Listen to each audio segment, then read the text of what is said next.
সবাই মিলে চপ খাইলাম, কুমারখালী ব্রিজে উঠে ওইদিকে আবার দই নিলাম, সবাই একসাথে মিষ্টির দোকানে ঢুকে ট্রেনের জন্য জ্যামে পড়লাম। ট্রেন যাই টুকটুক করে। আজকের ব্লগস ভিডিওটা থাকবে এই সব কিছু ঘিরে। আসসালামু আলাইকুম এভরিওয়ান, কেমন আছেন সবাই? আশা করি সবাই আল্লাহর রহমতে অনেক অনেক ভালো আছেন। আলহামদুলিল্লাহ আমি অনেক ভালো আছি। তো আজকে আমরা যাব কুমারখালী। তো কুমারখালী যাওয়ার আগে যাইবো জদ বাইরা ভাইরাল চপ খেতে, মানে যদু বাইরা থেকে চপ নিয়ে তারপরে আমরা সবাই মিলে কুমারখালী যাব। এখানে এক ভাইয়ের জন্য বসে আছি, তো তখনই দেখি এইখান দিয়ে বিয়ের গাড়ি যাচ্ছে। তখনই আমার মনে পড়ে গেল আমার তো বিয়ে হয় নাই। এখন আমি ভাবছি আমার কি বিয়ে হবে না? আমার তো কান্না চেপে যাচ্ছে, আমার তো কান্না করতে মন করছে, আমি কি বিয়ে করতে পারবো না? তো যাই হোক, এটাই হলো আমাদের চৌরঙ্গী তদন্ত কেন্দ্র। তো কখনো যদি আপনারা কোনো মেয়ে বা ছেলেকে কর দিতে পারেন, এখানে নিয়ে চলে আসবেন, এইখানেই তাদের বিচার হবে। তো যাই হোক, আমি তো প্রচুর পরিমাণে ভাবসাব নিয়েছি, কিন্তু এত ভাবসাব নিয়ে কি হবে? খ্যাত তো খ্যাতের মতনই দেখা যায়, কিন্তু আমার ভাস থেকে দেখেন পুরোই একদম সেটা ভাঙা, মানে নায়কের মতো লাগছে রে ভাই। আর এইদিকে ভাগনাকে দেখেন পুরো ও বাইরে ভাই, ও বাইরে ভাই।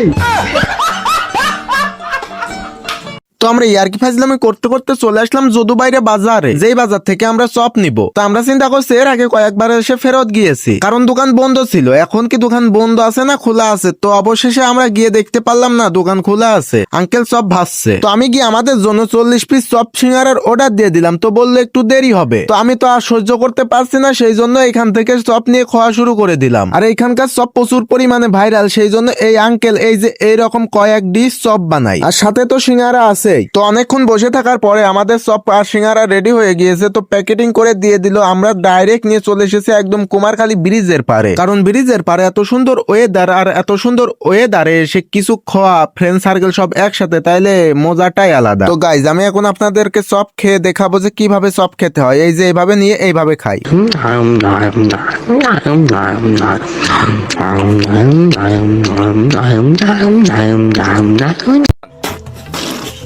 এই খাবার না যখন আমি প্রথমবার খাইছিলাম, আমার জিহ্বার ফ্লেভার গুলো বার্স্ট হয়েছিল আমার জিহ্বার ভেতর।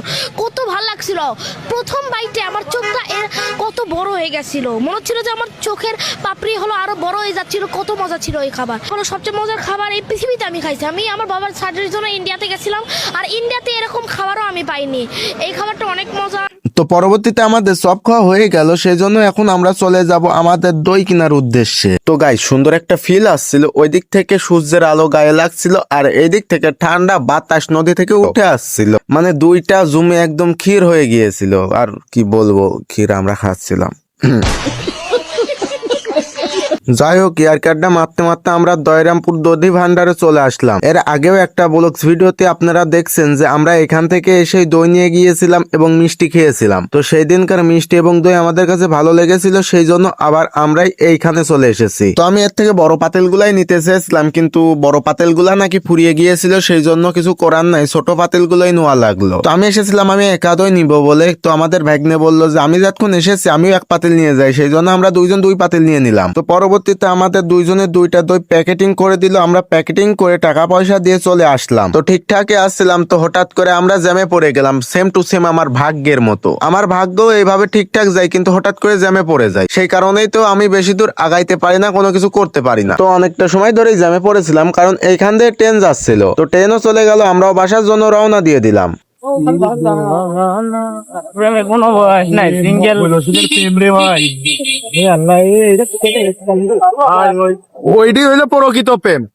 দুইজন ঘুরতে আইছে, বাটুন ফোন নিয়ে ছবি তুলতে, বাটুন ফোন।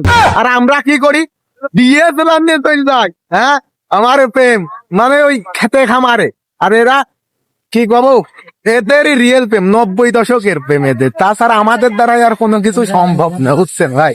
আমাদের শুধু ওই পার্কে নিয়ে যা ওই পর্যন্তই, তাছাড়া আমাদের দ্বারা আর কোনো কিছু সম্ভব না।